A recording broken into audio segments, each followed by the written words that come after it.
long before the first sails appeared on the horizon of the Atlantic, long before the empires of the Aztecs and the Incas rose to their golden heights, and even before the first stones of the great pyramids were laid in the shifting sands of Giza.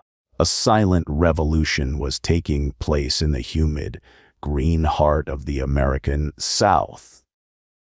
For centuries, we were told a story of a vast, untamed wilderness, a continent of wandering nomads who left no trace upon the earth, a land without a history until the arrival of the Old World.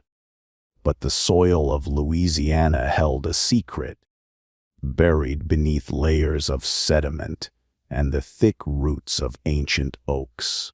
It is a secret that challenges everything we thought we knew about the dawn of human civilization in North America.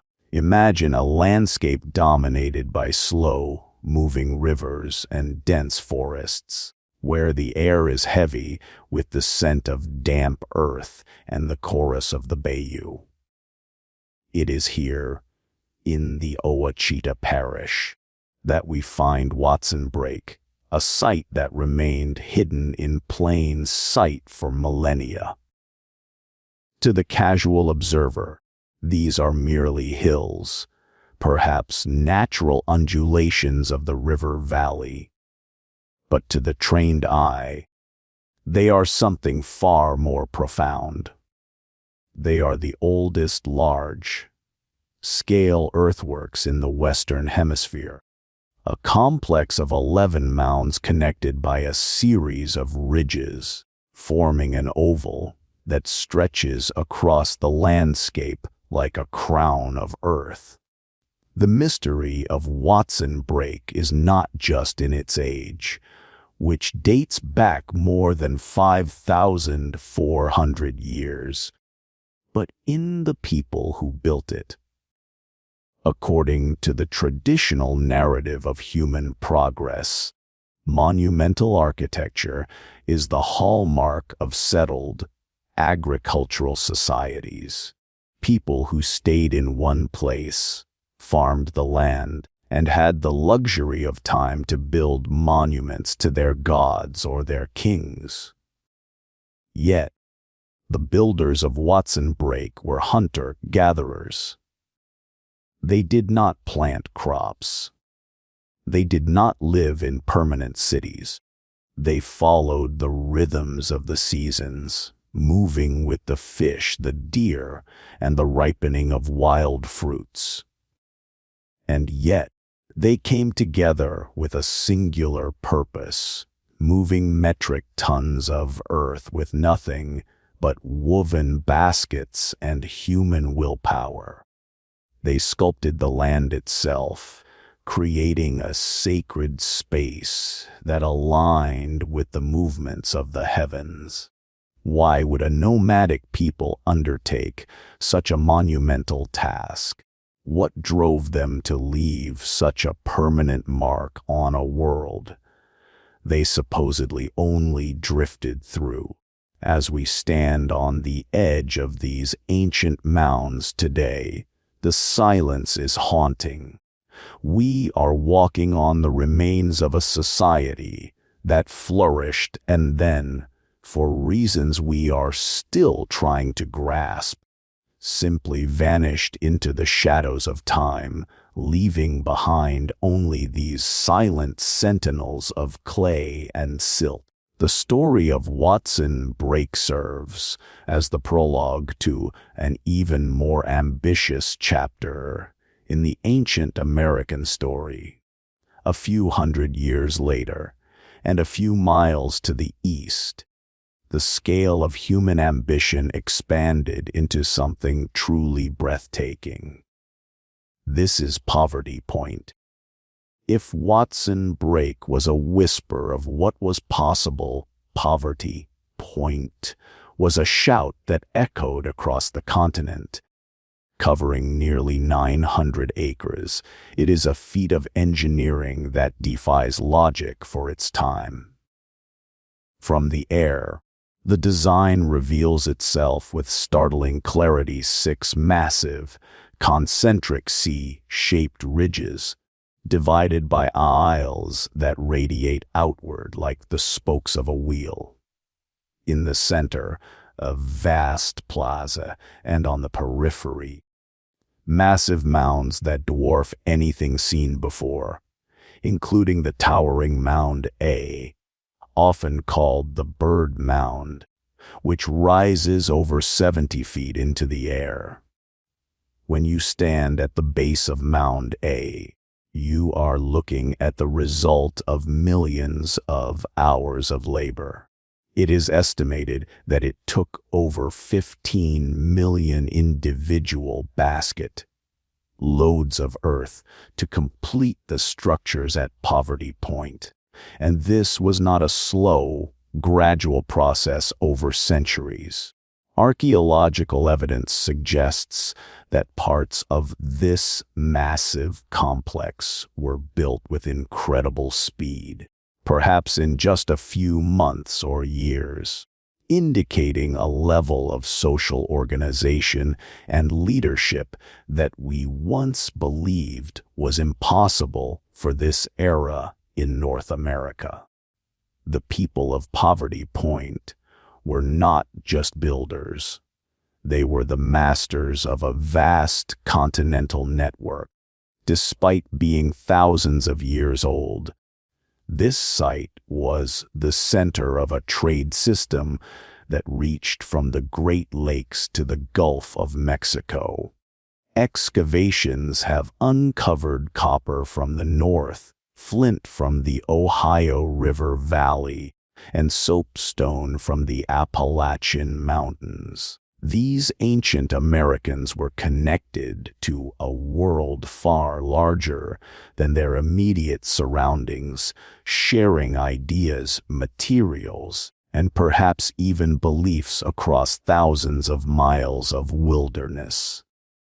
They were artists, too, crafting intricate stone beads, clay cooking objects known as Poverty Point objects, and small, mysterious figurines that hint at a complex spiritual life. As the sun sets over the Louisiana ridges, casting long shadows across the plaza, one cannot help but feel the weight of the thousands of lives that once pulsed through this place. This was not a primitive camp. It was a cultural phenomenon, a sophisticated hub of human interaction that existed while the Bronze Age was still in its infancy in Europe. We are only now beginning to peel back the layers of myth and misunderstanding to see these people for who they truly were: visionaries of the earth, architects of the void, and the true founding fathers of the American landscape. In this journey, we will descend into the dirt and the data, exploring the engineering marvels, the lost culture, and the ultimate mystery of why these great earthwork civilizations eventually faded away, leaving us to wonder what other secrets the American soil is still holding close. To truly understand the enigma of the ancient Americas, we must look closer at the soil of Watson Brake, a place where time seems to have folded in upon itself. For decades, the academic world held a firm, almost unshakable belief that humans did not begin to build grand monuments until they had mastered the plow and the seed. It was thought that only after a society settled into a life of agriculture could it produce the surplus energy and food required to support a labor force dedicated to something other than survival. But Watson Brake stands as a defiant monument against this assumption. When archaeologists first began to realize the true age of these mounds in the late 20th century, the shockwaves were felt throughout the global scientific community. Radiocarbon dating of the organic material trapped beneath the heavy clay revealed a start date of approximately 3500 BC. To put that into perspective, this complex was being constructed while the first dynasties of Egypt were still a distant dream, and long before the first stones were dragged to the site of Stonehenge in England. The discovery forced a total reimagining of human social evolution. It suggested that the drive to create, to organize, and to mark the landscape with meaning is far more primal and ancient than our transition to farming. The builders of Watson Brake were not farmers. They were the masters of the wild, people who lived in harmony with the shifting currents of the Ouachita River and the seasonal migrations of the animals they hunted. As we visualize this site in its prime, imagine 11 distinct mounds of varying sizes, the largest rising to about 25 feet, all interconnected by a series of low earthen ridges that form an enormous oval nearly 900 feet across. This wasn't a random collection of dirt piles. The precision of the oval suggests a sophisticated understanding of geometry and spatial planning. It sits atop a natural terrace, strategically overlooking the vast, swampy lowlands known as the Chenier Brake. The labor involved was immense. Millions of individual movements of people filling baskets with soil, carrying them to a designated spot, and tamping them down day after day, year after year. Yet, there is a strange absence at Watson Brake that baffles researchers. When we dig into the remains of ancient cities in other parts of the world, we find layers of trash, broken pottery, floor remains, and the debris of everyday life. But at Watson Brake, the mounds themselves are remarkably clean. There is very little evidence that people actually lived on top of these structures for extended periods. This leads to a haunting possibility that Watson Brake was not a city for the living, but a sacred theater for the spirit. It may have served as a seasonal gathering place, a ceremonial hub where scattered bands of hunter-gatherers would converge at specific times of the year to perform rituals, trade information, find marriage partners, and reinforce their connection to the earth and the heavens. The environmental context of Watson Brake is just as fascinating as the structures themselves. The region was a mosaic of rivers, oxbow lakes, and bottomland hardwood forests. Life here was abundant. The people had access to an incredible variety of resources: fish, shellfish, deer, turkey, and a cornucopia of wild plants like acorns, hickory nuts, and persimmons. They were healthy, robust, and clearly possessed a deep knowledge of their surroundings. This abundance is likely what allowed them the free time to build such monuments. They didn't need to farm because the natural world was already a garden of plenty. However, the site also shows signs of being built in stages, perhaps in response to environmental shifts. Some researchers suggest that the construction of the mounds coincided with a period of increased flooding and climatic instability. Perhaps, in a world where the rivers were unpredictable and the familiar paths were often submerged, these mounds were an attempt to create a stable, permanent center. A piece of high ground that was both literal and symbolic. It was a way of anchoring their culture to the earth when everything else was in flux. The ridges connecting the mounds might have functioned as elevated walkways, allowing the community to move through their sacred space, even when the Bayou reclaimed the surrounding land. The engineering of Watson Brake also reveals a surprising level of foresight. The builders didn't just pile up any dirt they could find. They carefully selected different types of soils, using layers of specific clays to ensure the stability of the mounds against the relentless Louisiana rain and the shifting of the river banks. This shows an intuitive grasp of soil mechanics and erosion control that one would not typically attribute to a pre-industrial, non-settled society. They were effectively sculpting the geology of their home.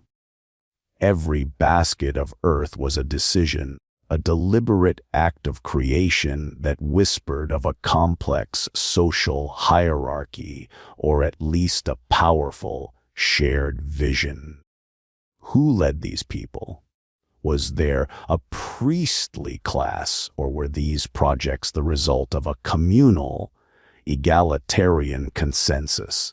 The silence of the archaeological record on this point only adds to the mystery. There are no grand tombs here, no statues of kings, no inscriptions to tell us the names of the architects. There is only the earth, shaped by human hands into a form that has survived for over 5,000 years. As the fog rolls in over the Chenier Break today, shrouding the ancient mounds in a gray veil, one can almost hear the rhythmic thud of those thousands of footsteps from 5 millennia ago. Watson Break is more than just a site. It is a ghost of a civilization that proved, once and for all, that the human spirit does not need a plow to reach for the monumental. It stands as a testament to a lost age of American history, an age of nomads who built for eternity. As the centuries bled into millennia, and the mysterious builders of Watson Break faded into the red clay of the Louisiana earth, the spirit of their ambition did not vanish. It waited dormant in the humid air of the Mississippi Valley, nearly 2,000 years after the first mounds were raised. A new chapter of human history began to unfold just a few dozen miles away. We move forward in time to approximately 1700 BC, a period when the world was witnessing the rise of the Hittites in Anatolia and the middle of the Shang dynasty in China. But here, in a place we now call Poverty Point, something unique was being birthed. Something that would become the most complex and massive hunter-gatherer settlement ever discovered on the face of the planet. Poverty Point is not just an archaeological site. It is a statement of human defiance against the limitations of nature, spreading across 900 acres of the Macon Ridge. It represents a scale of planning and labor that is almost impossible to reconcile with our understanding of ancient nomadic life. When you first approach the site, the sheer physical presence of the land begins to shift. It is no longer just a forest or a field. It is a sculpted landscape, a geometric masterpiece carved out of the very skin of the world. The defining feature of Poverty Point, the one that leaves modern engineers in a state of disbelief, is the series of 6 massive, concentric earthen ridges. These ridges are not straight. They are curved into a perfect, sweeping C shape that opens toward the east, facing the bayou. Imagine 6 rows of raised earth, each nearly 3 feet high and 80 feet wide, separated by deep aisles that radiate outward from the center like the rays of a setting sun. From the air, the pattern is unmistakable. It looks like a colossal, half-sunken stadium or a massive, prehistoric amphitheater designed for a crowd of thousands. If you were to lay these ridges out in a straight line, they would stretch for more than 7 miles.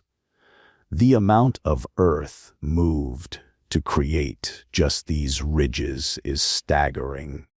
But it is the purpose of this design that remains the greatest mystery of the American Archaic period.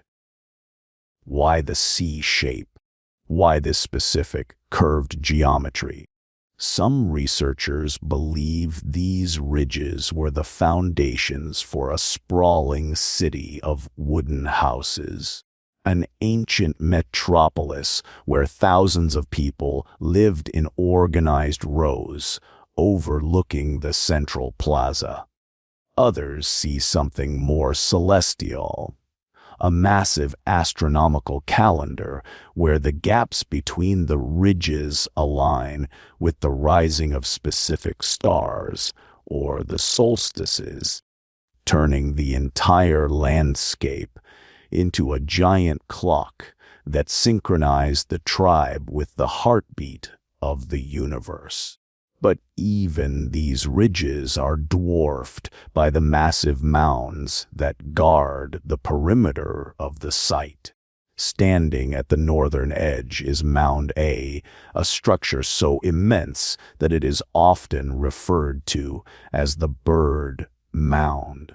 Rising 72 feet above the forest floor and stretching over 700 feet long, Mound A is a mountain made by human hands. Legend and early observation suggested it was shaped like a bird in flight, its wings spread wide as if to carry the prayers of the people into the clouds. However, the true marvel of Mound A is not just its size, but the speed at which it was built. Modern soil analysis has revealed something shocking. There are no layers of erosion or silt between the different levels of earth in the mound. This means that this mountain of dirt, consisting of over 8 million basket loads of earth, was likely built in a single, massive burst of activity, perhaps in as little as 90 days. This was the Big Bang of ancient American construction. It suggests a society capable of mobilizing thousands of workers, feeding them, directing them, and maintaining a singular vision with a level of logistical precision that rivals the building of the pyramids. There was no slow, generational progress here. There was a moment of collective will so powerful that it moved a mountain. At the heart of this C-shaped crescent lies the plaza, a vast 37-acre expanse of flat open ground. Today, it is a quiet field of grass, but 3,000 years ago, it was the pulsing heart of a continent.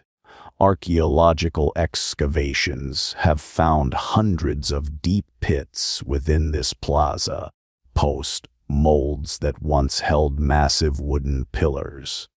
These weren't just fence posts.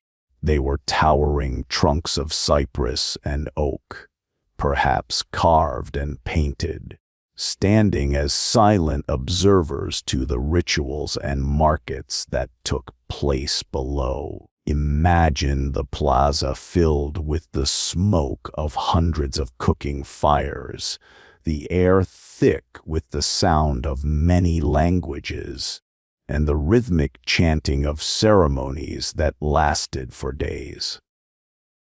This was a place of arrival, a destination for people who had traveled hundreds of miles to be part of something larger than their own small bands.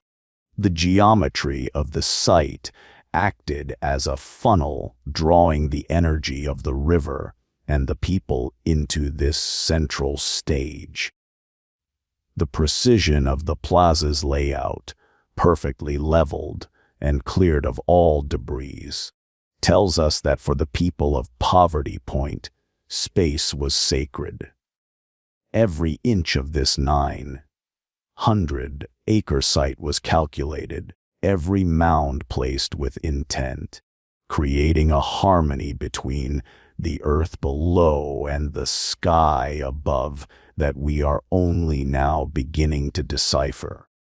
As we look at the sheer volume of material used at Poverty Point, estimated at over 15 million basket loads of soil in total, we must ask ourselves, what kind of leadership could command such devotion? In a world without writing, without iron tools, and without beasts of burden, how do you convince an entire population to spend their lives carrying dirt? This was not the work of slaves. The archaeological record shows no signs of the broken bones or malnutrition that typically accompany forced labor.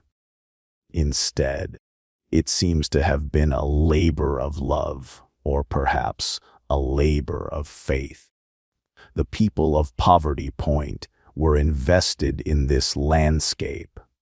They saw themselves not as masters of the earth, but as its architects, partners in a cosmic design. They were building a home that was also a temple, a city that was also a map of the stars. As the evening fog begins to settle into the aisles between the ridges, the scale of their achievement becomes even more haunting. They built a monument that has survived for 30 centuries, a testament to a time when humans lived in a world where the boundary between the physical and the spiritual was as thin as the mist over the bayou. We are standing in the ruins of a dream, a geometric prayer carved into the Louisiana soil, waiting for us to remember its name.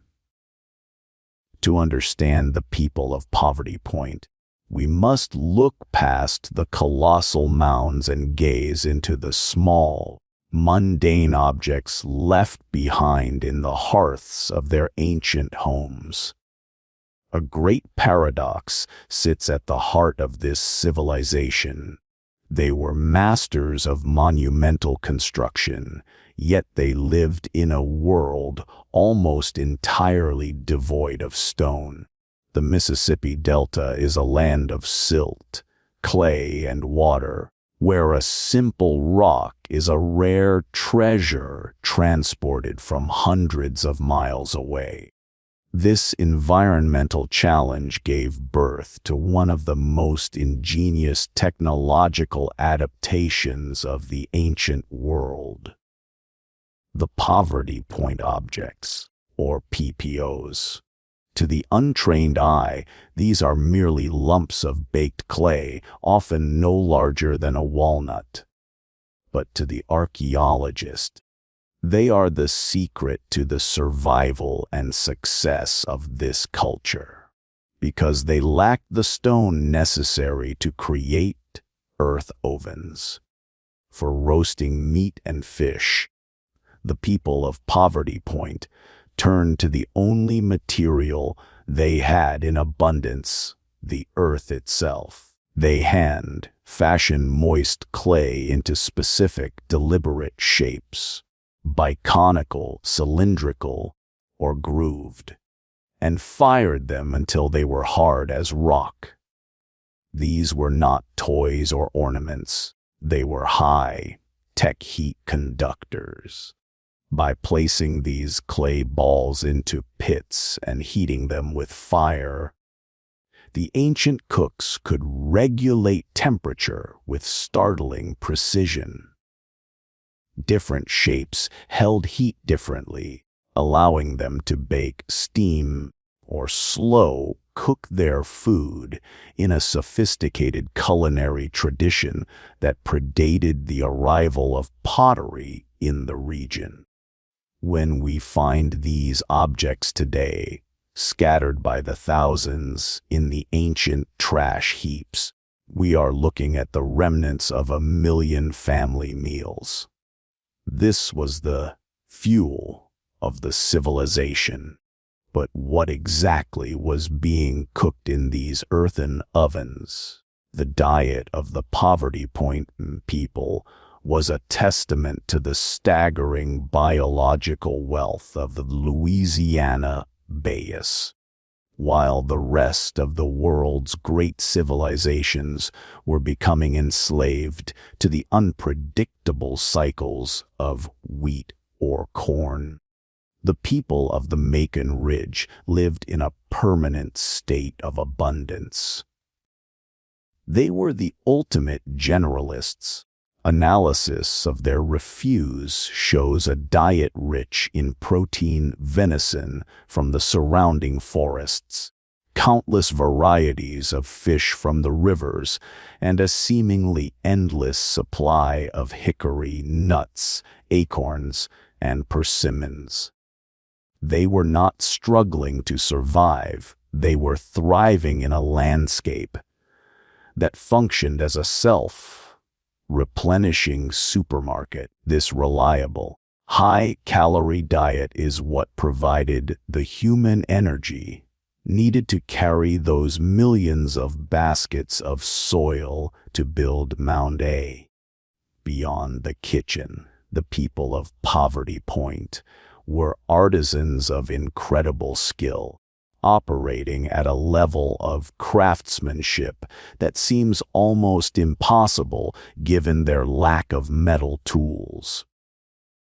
In the quiet corners of the ridges, archaeologists have discovered lapidary workshops, the ancient equivalent of a jeweler's studio. Here, they worked with exotic stones brought in from the furthest reaches of North America. They created tiny, exquisite beads of red jasper and hematite, often shaped into the forms of owls, locusts, or even miniature human feet. Some of these beads are so small that a modern needle cannot pass through their center. Yet the ancient craftsmen drilled them with hand-spun tools made of flint. What was the purpose of these ornaments? Were they marks of status, protective amulets, or perhaps currency in a vast trade network? We also find small, clay figurines, mostly of women, headless and armless, their purpose still a subject of fierce debate. Are they fertility icons, representations of ancestors, or perhaps ritual objects used once and then discarded? These artifacts whisper of a rich inner life, a culture where beauty and symbolism were woven into the fabric of everyday existence. This level of artistic and culinary sophistication brings us back to the central question of social organization. How did thousands of people live together in this C-shaped city without the rigid hierarchy of a king or a pharaoh? Usually, when we see monumental architecture and specialized craftsmanship, we assume there must be an elite class at the top, directing the masses. But at Poverty Point, the evidence is strikingly egalitarian. We don't find grand palaces for the rich and hovels for the poor. The houses on the ridges seem remarkably similar in size and content. The distribution of food and exotic trade goods appears shared. This suggests a society that functioned through cooperation rather than coercion. A collective, where the monumental projects were a source of shared pride and religious duty. Perhaps they saw the construction of the mounds not as work in the modern sense, but as a form of worship, a way to physically manifest their connection to the spirits of the land and the water. They were a people who had mastered the art of living together in harmony with an environment that gave them everything they needed. As we visualize the daily life at Poverty Point, the smell of slow roasting venison, the rhythmic tapping of flint against jasper, and the laughter of children playing in the shadow of the great bird mound, we begin to see a society that was anything but primitive. They were the alchemists of the Delta, turning clay into technology, stones into stories, and a swamp into a masterpiece of human architecture. They proved that a society does not need to farm the earth to honor it, and that complexity can flourish in the wild. But as we look at the peak of their prosperity, a shadow begins to fall over the history of the site. Every great civilization eventually faces its twilight, and Poverty Point was no exception. As we continue our journey into the soil, we must ask what could cause such a powerful, interconnected, and creative world to eventually fall silent, leaving only the mounds to guard the secrets of their creators. The answers may lie in the very rivers that gave them life, waiting to be unearthed in the layers of silt and time. If the mounds of Poverty Point are its skeleton and the clay objects its flesh, then the vast, invisible lines of trade that converged here were surely its lifeblood. To look at a map of North America 3,000 years ago is to imagine a world of fragmented, isolated groups, separated by thousands of miles of trackless wilderness. But the artifacts found within the ridges of the Macon Ridge tell a radically different story. They speak of a continent that was profoundly connected, a world where The rivers functioned as liquid highways, and where ideas traveled as fast as the current. This was the first great American gateway, a prehistoric metropolis that drew in the riches of a dozen different regions. The paradox of the site remains our starting point, the builders of poverty. Point lived in a land without stone, yet that their city is a treasury of exotic minerals. Thousands of tons of rock were transported here, not by the shifting of glaciers, but by the hands of men. When we analyze the chemical signatures of these stones, the map of the ancient world begins to glow with an unexpected light. Deep within the excavations, archaeologists have found copper that originated in the cold, rugged shores of Lake Superior, nearly 1,500 miles to the north. They have found galena, a heavy lead ore, from the Ozark Mountains and the upper Mississippi Valley. There is soapstone from the foothills of the Appalachian Mountains to the east, and massive quantities of high-quality flint and chert from the Ohio River Valley. These were not random finds. They were the essential components of a complex economy. Imagine the logistics of such a feat. In a world without horses, wheels, or iron, every single piece of copper and every slab of soapstone had to be carried by human power. The most likely vessels were dugout canoes, carved from the massive trunks of cypress trees, navigated by skilled river men who understood the complex veins of the Mississippi watershed. They paddled against the heavy currents of the great river and its tributaries, braving the unknown to reach this sacred sea-shaped sanctuary. This suggests that Poverty Point was not just a destination for resources, but a magnetic center of culture that commanded respect and tribute from across the continent. What could possibly draw people from such vast distances to a single point in the Louisiana Bayou? It is unlikely that trade was purely for survival.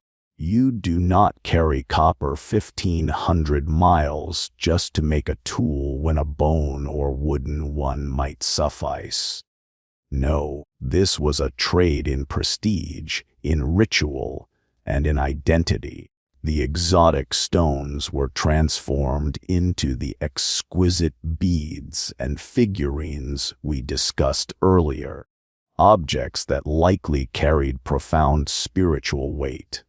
Perhaps the Poverty Point Network was a religious confederacy, a shared belief system that united disparate tribes under a single cosmic vision. The exchange of goods served as a catalyst for the exchange of stories, songs, and technologies.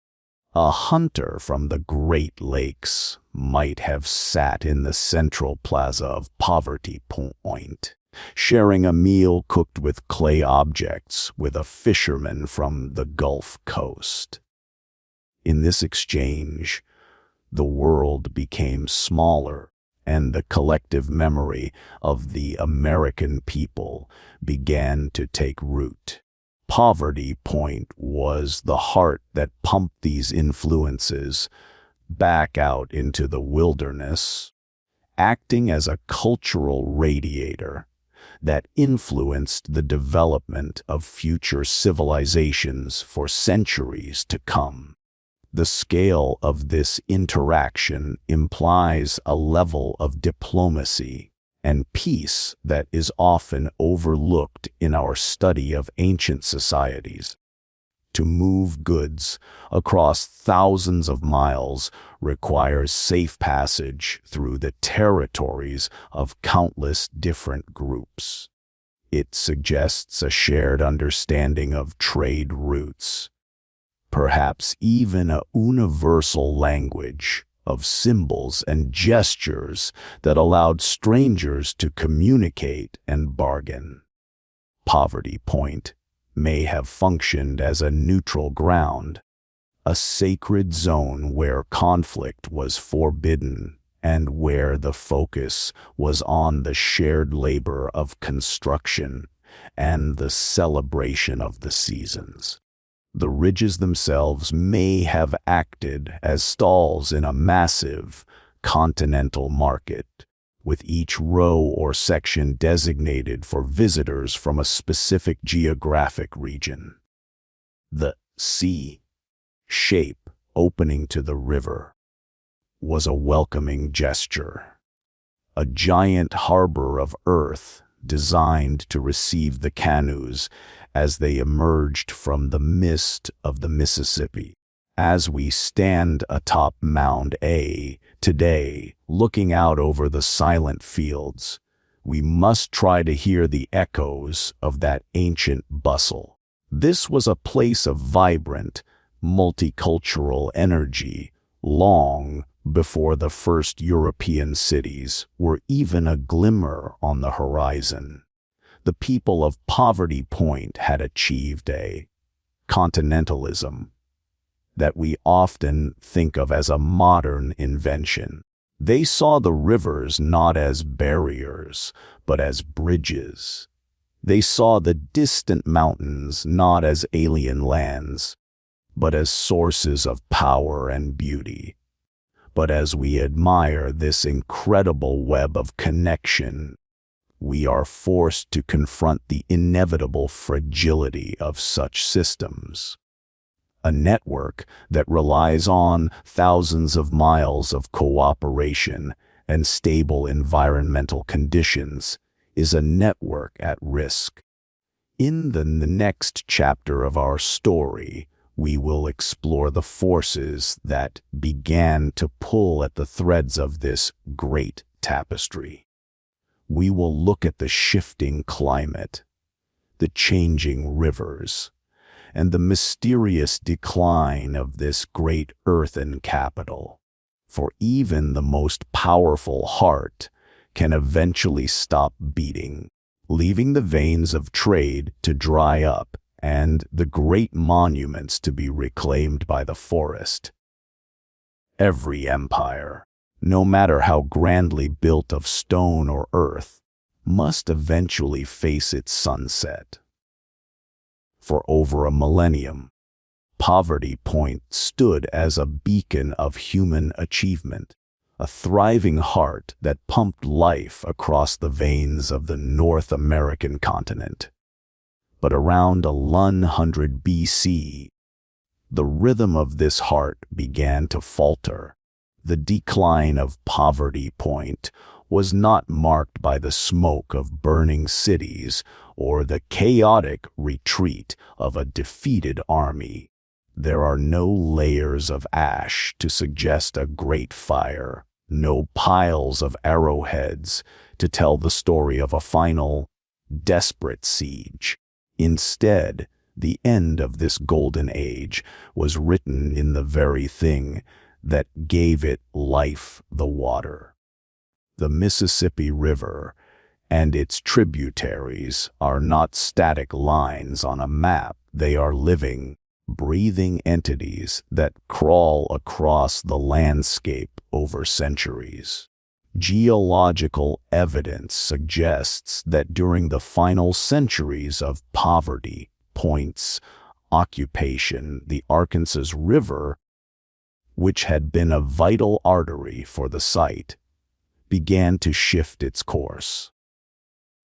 The bayous that once brought thousands of canoes to the doorstep of the sea-shaped ridges began to silt up, turning from vibrant highways into stagnant, swampy backwaters.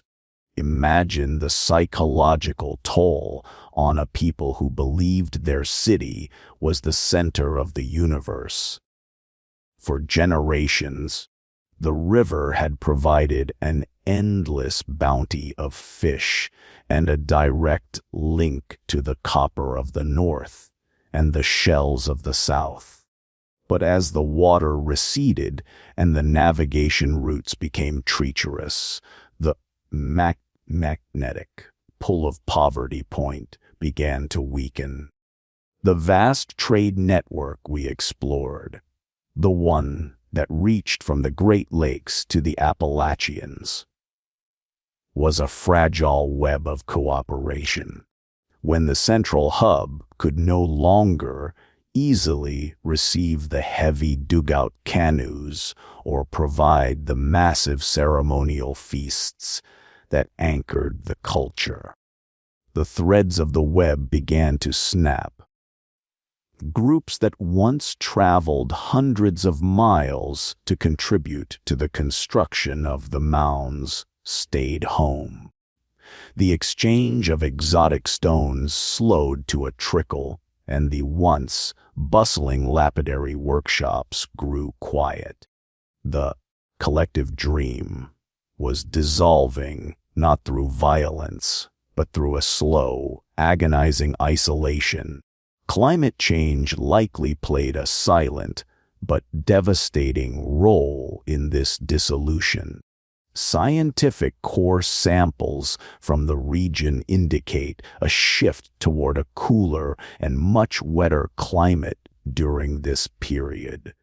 Increased flooding would have made the low-lying areas around the Macon Ridge unpredictable and dangerous, while the ridges themselves were safe from the water. The delicate ecosystem that provided the persimmons, the nuts, and the venison was under stress. A society that relies on the natural supermarket of the wild is highly sensitive to even small shifts in the environmental balance. If the hickory groves failed for a few successive years, or if the fish migrations were disrupted by the changing river channels, the surplus energy required to maintain the monumental mounds would have vanished. The labor of carrying millions of baskets of earth is a luxury of the well-fed. When survival becomes a daily struggle, the gods are often the first to be neglected. We must also consider the possibility of a social or spiritual crisis. Perhaps the very ideology that united the people, the belief in the sacred geometry of the sea-shaped ridges, began to lose its power. As the environment turned hostile and the trade goods stopped arriving, did the people lose faith in the leaders or the priests who directed the ceremonies? The archaeological record shows that in the final years, the construction of the mounds became sporadic and less precise. It was as if the vision was fading, the outlines of the grand design becoming blurred. People began to drift away in small groups, returning to a simpler, more nomadic lifestyle. They didn't disappear. In the literal sense, they simply reverted to being the hunters and gatherers they had always been, but without the ambition to build mountains. They left behind their heavy stone tools, their exquisite jasper beads, and the millions of Poverty Point objects that still litter the soil today. The silence that followed must have been profound. A place that once echoed with the chanting of thousands and the smoke of countless fires, was reclaimed by the creeping vines of the Louisiana forest. The Great Bird Mound, once a towering monument of human will, became a hill covered in oak and pine.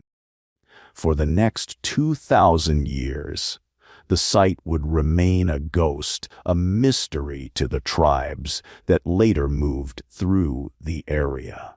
But the legacy of Poverty Point did not die entirely.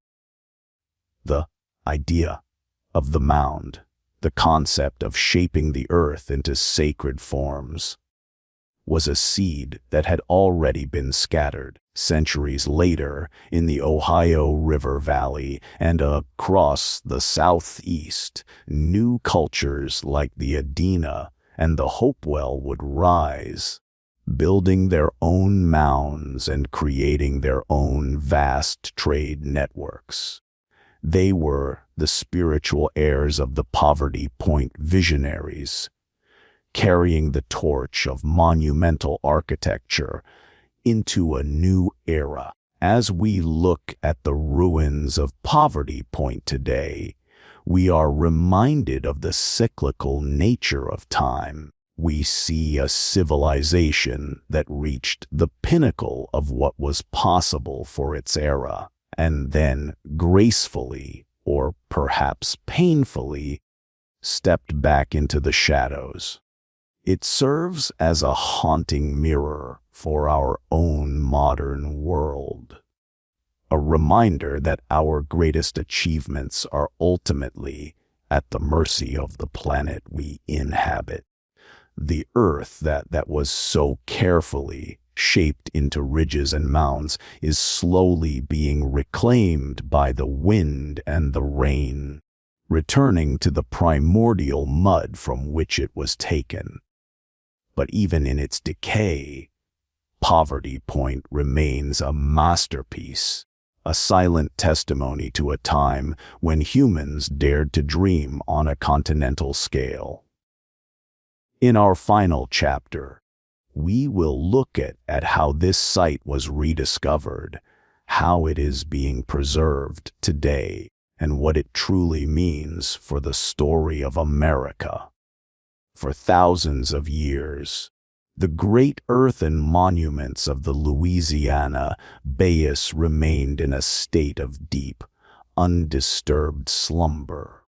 To the early European settlers who moved through the region, the ridges and mounds were nothing more than natural curiosities, perhaps the odd leftovers of some ancient geological upheaval.